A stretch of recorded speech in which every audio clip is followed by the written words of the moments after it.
This video will demonstrate how to complete your payroll at the end of every workday. The payroll will be completed for all work assignments, including your lectures and your workshops, the fitness testing, and the non-instructional work as well. To begin, open up the Smartabase Athlete app and log in using your credentials. And once you log on and you're on your home screen, an important side note here. To add payroll to your home screen, click here where it says Add Favorites. Or if you already have favorites on here, click on the pencil that should be up here in the top right-hand corner, right next to where it says Favorites above the green line. Since I don't have that yet, I'm going to click on Add Favorites. I'm going to click on Dashboards here in the top right. And I'm going to scroll until I find Payroll Summary. But I'm also going to add my schedule to my favorites. And then you can do the same. And then once you have all the dashboards that you would like to add to your home screen, here in the top right, click where it says Save. And then now that you're back at the home screen, you'll be able to have, you'll see all the favorites that you have now entered. And I'm going to click on Payroll Summary. Now, once the dashboard has loaded, ensure that the correct month and the year is selected. So I'm going to find March, and it already says 2022. Now you're going to scroll to the date of which you have been assigned. For demo purposes, I'm going to find March the 24th. Your name should be in a red box. The red box indicates that you have not completed the payroll. Once you do complete your payroll, then your name will appear in a green box the way you see here. So again, red means that you have not completed the payroll. Green means that you have successfully completed the payroll. So you notice that I've done it already for March the 23rd, the 22nd, and the 21st here. So now I'm going to complete it for the 24th. I click on my name under March 24th, and I'm going to click on Go to Record.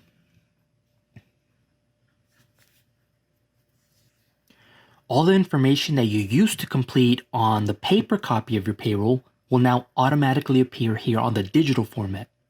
So that includes the date and the month here at the very top, followed by your instructor ID or your employee ID, the instruction type, so either fitness testing, lecture, or the non-instructional work, the assignment type, in this case it's the lab, the section number, and the department name. As we scroll down where it says required from, here on required shift is your original time frame you were scheduled for, along with the length of time. The demo here shows 7.75, which represents 7 hours and 45 minutes.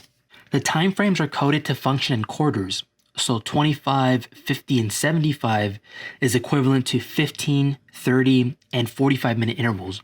However, you do not have to memorize that. You'll be inputting the actual minutes worked, and I'll demonstrate that below. So at the conclusion of the workday, here under Table Entries, click on the plus sign. And this should pop up here. In the first box labeled Actual Hours, enter how many hours you actually worked. And in that second box labeled Actual Minutes, enter the minutes worked. Here I'm going to put 15. And although you can enter the precise minutes, round to the nearest 15-minute increment, so 15, 30, or 45 minutes.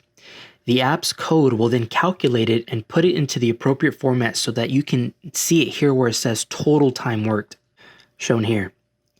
If I was to put 07, the app's code was still rounded to 15.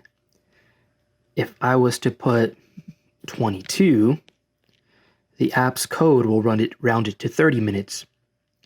So again, for the sake of simplicity, just round to the nearest 15-minute interval, whether that be 15, 30, or 45. So in this case, I'm going to put 45.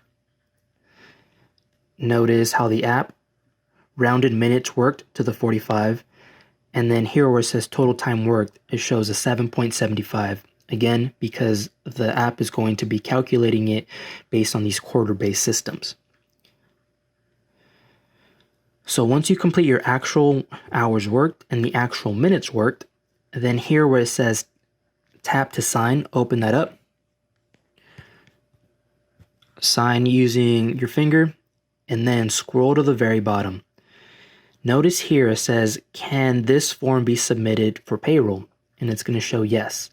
Once you have completed your hours, your minutes, and it's signed, this should then say yes, and you should at the very bottom, it should also say update and lock, and that box should be green. If any of this is not completed, this box here at the bottom will not be green and will not allow you to finish the submission. So once everything is checked off, click on update and lock. Again, click on update and lock. And if I click out of that, you'll now notice that my name is in a green box, signifying that I have successfully completed the payroll. So that completes how you complete your payroll submission for your workday. This process can be done either on your mobile phone or on a desktop, and the steps are identical if you choose to complete it on your desktop. If there are any questions, please contact me at the email that I have included in the notes below.